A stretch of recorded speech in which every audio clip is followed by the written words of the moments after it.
What if the thing you feared most wasn't behind you? What if it was inside the house? Inside the room? Inside the mirror you just walked past? Tonight, we're counting down 5 stories that will make you question what you heard, what you saw, and what was watching you the whole time. Stay till the end, because number 1 changes everything.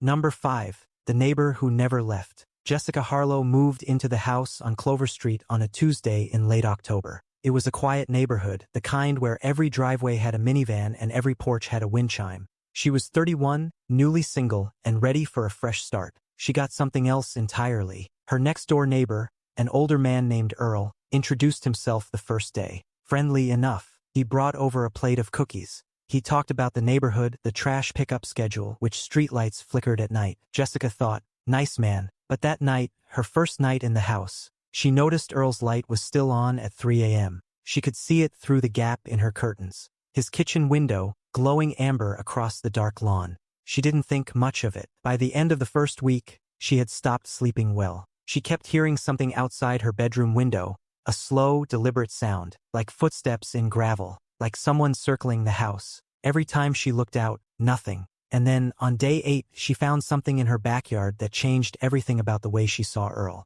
It was a garden stake, old wooden, hand-carved, and burned into it with something sharp were the words, "I've been here before you." Jessica called the police. They came. They looked at the stake. They looked at the yard. They looked at Earl's house. They knocked on his door. No answer. They knocked again. Still nothing. One of the officers peered through Earl's kitchen window and went very quiet. The house was empty. Completely empty. No furniture. No dishes. No sign of anyone ever living there. The officer turned to Jessica and said something she would never forget. "Ma'am, according to our records, that house has been vacant for 6 years." Jessica stared at him. "That's impossible," she said. "I talked to him. He brought me cookies." The officer shook his head slowly. Then he said, "Who did you say brought you cookies?" Jessica turned toward the house. The kitchen light was off, but through the front window she could see a silhouette, standing still, watching her. Number 4, the last photograph. Daniel Marsh was an amateur photographer. He shot abandoned buildings, empty parks, forgotten places, the kind of beauty most people walked right past. He had a rule: never photograph people without permission. He broke that rule exactly once, and that's why we're here. It was a rainy Saturday when Daniel drove out to the old Eckford Mill, a decommissioned factory on the edge of town, windows blacked out, walls covered in ivy. He'd been planning this shoot for weeks. He parked. He grabbed his camera. He walked in through a broken side door. The inside was everything he'd hoped for: broken machinery, dust, pale light slicing through holes in the ceiling. He spent 2 hours moving through the floors, shooting everything. On the top floor, near a row of shattered windows, he stopped. A woman was standing in the corner. She was wearing a white dress, long hair, completely still. Her back was to him. Daniel almost called out, but something stopped him. The way she was standing, too still, like a painting of a person.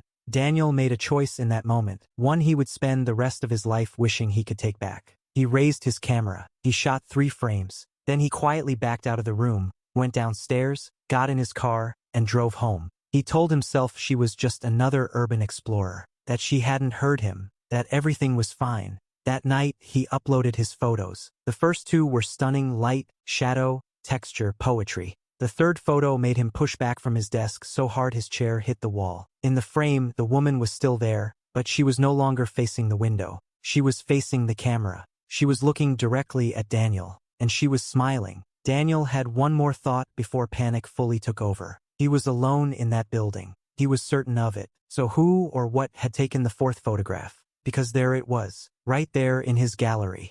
Daniel sitting in his car, taken from outside the driver's side window. The timestamp, 30 seconds after he'd left the building. He never went back to the mill. But 6 weeks later, a friend opened Daniel's laptop and found the camera roll. There were now 112 new photos. All of them taken inside Daniel's bedroom. All of them taken while he slept.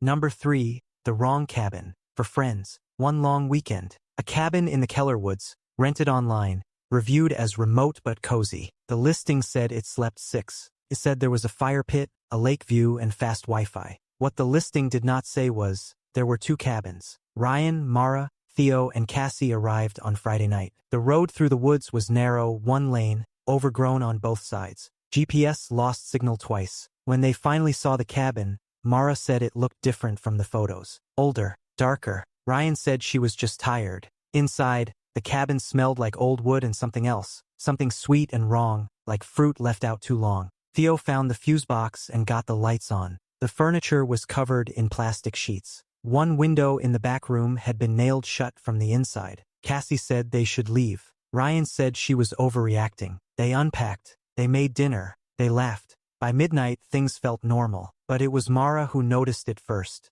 And once she noticed it, none of them could sleep. On the wall near the fireplace, partially hidden behind a mounted deer head, were tally marks. Not decorative. Carved directly into the wood. Scratched in with something sharp. Hundreds of them. Mara counted 4 complete rows and started a 5th. Then she realized they weren't tally marks. They were dates. The most recent one was last weekend. Theo pulled out his phone. Still no signal. And walked outside to get a better look at the property. He walked around back, past the fire pit, toward the tree line. That's when he saw the light. Through the trees. Maybe 200 yards. A second structure. A second cabin. With a figure standing in its window, watching their cabin. Theo ran back inside. He told the others what he'd seen. Ryan finally agreed it was time to go. They grabbed their bags, piled into the car, drove back down the narrow road. Didn't stop until they hit the highway. Later, back in the city, Ryan pulled up the rental listing to report it. He stopped breathing. The address on the listing, the real address, was 4.3 miles from where they had stayed. They had never been to the right cabin. They had broken into a stranger's property. And someone had been watching them from the correct cabin the whole time. The police took the report. They drove out to investigate. The tally marks on the wall, when they counted them precisely, there were exactly 4 rows completed. The 5th row had exactly 4 marks. 1 for each of them. Number 2, the interview. This story isn't set in the woods. There's no abandoned building. No dark forest road. It happens in an office. In the middle of the day. In front of witnesses. That's what makes it so much harder to explain. Nina Voss was a hiring manager at a mid-sized software firm. She conducted 4 to 5 interviews a week. She was good at her job, thorough, observant, professional. On the morning of November 14th, she had 1 interview scheduled. A candidate named Marcus Cole, applying for a systems analyst position. Marcus arrived early. He was polished, well-dressed, calm, articulate. He answered every question precisely. Nina noted that he never stumbled, never paused to think. Almost like he already knew what she was going to ask. She wrote in her notes, unusually prepared, strong candidate. Then, near the end of the interview, she asked a standard closing question. Is there anything you'd like to ask me? Marcus smiled and said, yes. What happened in room 4B? On October 3rd, Nina felt the blood leave her face. Because nobody outside the company knew about room 4B. Not even most people inside the company. She kept her voice level. I'm not sure what you mean. Marcus nodded slowly. Sure, he said. I understand. The interview ended 2 minutes later. Normal handshake. Normal goodbye. Nina went directly to her supervisor and reported the exchange. They reviewed the security footage from the lobby. Marcus Cole had signed in at 9:48 a.m. Correct. They pulled his resume. The address, the references, the employment history. Nina's assistant called every listed number. All disconnected. The last employer on the resume? A company that, according to public records, had been dissolved 9 years ago. But that wasn't the part that made the room go quiet. It was the ID he'd submitted at reception. When they looked closely at it, the photo on the ID was not Marcus Cole. The photo was a man who had worked for the company years ago, a systems analyst named Gary Plum. Gary Plum had died in room 4B on October 3rd, 3 years prior. Cardiac arrest. Alone. His body wasn't found until the following morning. The case had been kept internal. No press, no public record. They watched the lobby footage one more time. Marcus Cole walked in at 9:48. He never walked out. The footage from the end of the interview showed Nina shaking hands with an empty chair.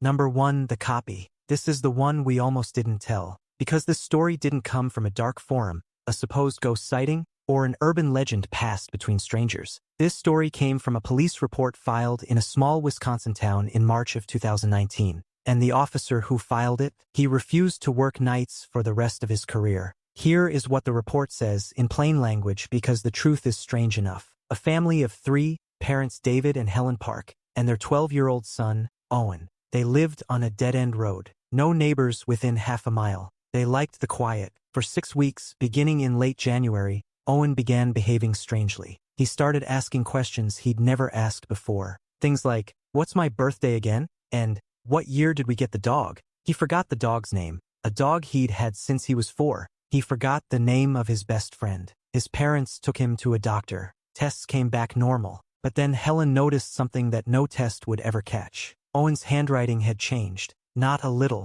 Completely. The loops, the slant, the way he formed his letters, all different. She found a journal entry from December and compared it to one from February. 2 entirely different people. Helen drove Owen to see a specialist. But on the way there, Owen said something that made her pull the car to the side of the road. He said, "Mom, the other one keeps coming at night. He stands outside my window and watches me. He knows everything about me. He's been practicing." Helen asked who he was talking about. Owen said, "Me, but it's not me." Helen called the police that evening. An officer came, a 12-year veteran named Patrick Dunn. He took the report, walked the property, found nothing unusual. As he was about to leave, he asked to use the bathroom. On his way back through the hallway, he passed Owen's bedroom. The door was slightly open.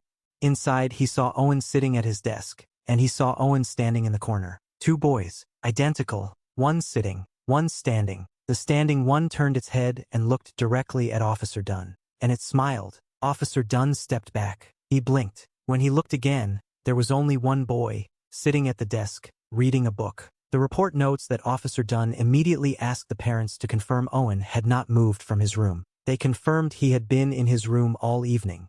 This is where the story should end. But the report has a final addendum, added 6 weeks later, after a follow-up visit. The follow-up officer noted that the family seemed happy, normal. Owen was cheerful, talkative, well-adjusted. His grades had improved. He was sleeping well. The family said the strange behavior had simply stopped. Helen said Owen seemed better than ever, actually. More confident, more focused, like a completely new kid. The follow-up officer ran one last check, just routine paperwork. He pulled Owen's school photo from the system, the photo on file from September, and then he looked at the boy sitting across from him. The face was slightly different, not enough for a parent to notice, not enough for a school to catch, but enough. The officer closed his notebook. He said goodbye. He walked to his car, and he sat there for a very long time, thinking about a boy standing in a corner, smiling, and wondering which one had been practicing. So, which story got to you the most?